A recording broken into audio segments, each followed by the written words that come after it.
जज साहब से जरा इस सवाल करना है। तुम्हारी औकात है देश के चीफ जस्टिस से सवाल करने की? छठी फेल अनिरुद्ध राम तिवारी और अनिरुद्धाचार्य, क्या है तुम्हारी औकात? सिवाय इसके कि तुम औरतों के बारे में घटिया बातें करने वाले लुच्चे हो, दलितों, पिछड़ों, आदिवासियों के बारे में गंदी बातें करने वाले लफंगे हो, संविधान में विश्वास न रखने वाले गुंडे मवाली हो। इसके अलावा हो क्या तुम, अनिरुद्ध राम तिवारी? तुम काहे कुर्सी तोड़ रहे हो जज की? देश के चीफ जस्टिस को तू तड़ाक करता है, ललाट पर पाव भर हल्दी चंदन लपेट कर बैठने वाला ये मवाली, ये लफंगा सीधे सीधे चीफ जस्टिस ऑफ इंडिया को तू तड़ाक करते हुए अधर्मी कहता है और सीधे सीधे जान मारने की धमकी देता है। तुम जैसे अधर्मियों को मारने के लिए भगवान आते हैं। एक बात कहें अनिरुद्ध राम तिवारी, अगर तुम ब्राह्मण नहीं होते ना तो उसी मथुरा में शौचालय की टट्टी साफ करने तक की नौकरी नहीं मिलती योग्यता से। हालांकि काम कोई भी छोटा या बड़ा नहीं होता, लेकिन तुम्हारी योग्यता इतनी भी नहीं है। छठी फेल हो तुम अनिरुद्धाचार्य, सफाई कर्मचारी के लिए अप्लाई तक नहीं कर सकते और अपने आप को घोषित कर दिया आचार्य। किसने बनाया आचार्य लंपट लाल? रही बात चीफ जस्टिस बी.आर. गवई की योग्यता की, तो तुम्हारी औकात उनके जूते पोंछने की भी नहीं है, उनके जूठे बर्तन धोने की नहीं है अनिरुद्धाचार्य। तो जिसकी औकात चीफ जस्टिस के जूते पोंछने तक की नहीं है, वो न्याय पर प्रवचन दे रहा है सनातन के नाम पर। इसको घसीटते हुए जेल में डाला जाना चाहिए। इसकी हिम्मत कैसे होती है देश के दलित चीफ जस्टिस को हत्या की धमकी देने की? न्याय की गद्दी पर बैठे हो, जज हो, तो वहां केवल रोटी तोड़ने गए हो। नमस्कार, आदाब, सत श्री अकाल, जय भीम, जोहार। मेरा नाम है नवीन कुमार। कहते हैं कुत्तों की पूंछ कभी सीधी नहीं होती।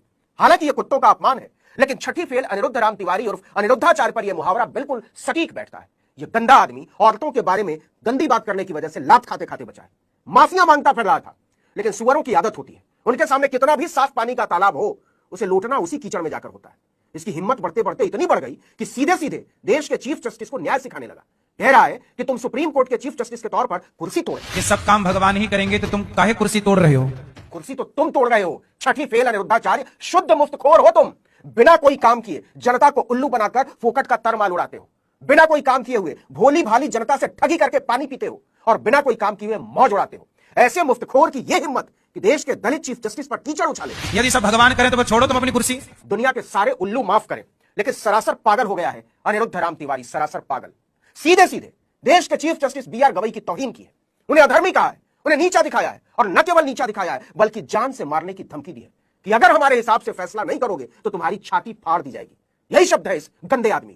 अब तुम्हें अपनी छाती फड़वानी है तो बताओ नरसिंह भगवान से, क्योंकि तुम जैसे अधर्मियों को मारने के लिए भगवान आते हैं। जनता से ठगी करके फेंके हुए सिक्कों पर पलने वाला मुफ्तखोर अनिरुद्ध राम तिवारी, जिसकी योग्यता सार्वजनिक शौचालय की टट्टी तक साफ करने की नहीं है, वो देश के चीफ जस्टिस को धमका रहा है कि तुम्हें मारने के लिए भगवान अवतार लेते ही होंगे। मवाली कहीं का। छोड़ो तुम अपनी कुर्सी, काहे बैठे हो न्यायाधीश बन के? मतलब तुम्हारे जैसे टपोरी मवाली गुंडे तो आचार्य बन के बैठ जाए, करोड़ों कूट डाले और बी.आर. गवई चीफ जस्टिस की कुर्सी छोड़ दे। तुम्हारे जैसे गंदे मवाली की तरह जात का नहीं खा रहे हैं। हम फिर कह रहे हैं कि छठी फेल अनिरुद्ध राम तिवारी अगर ब्राह्मण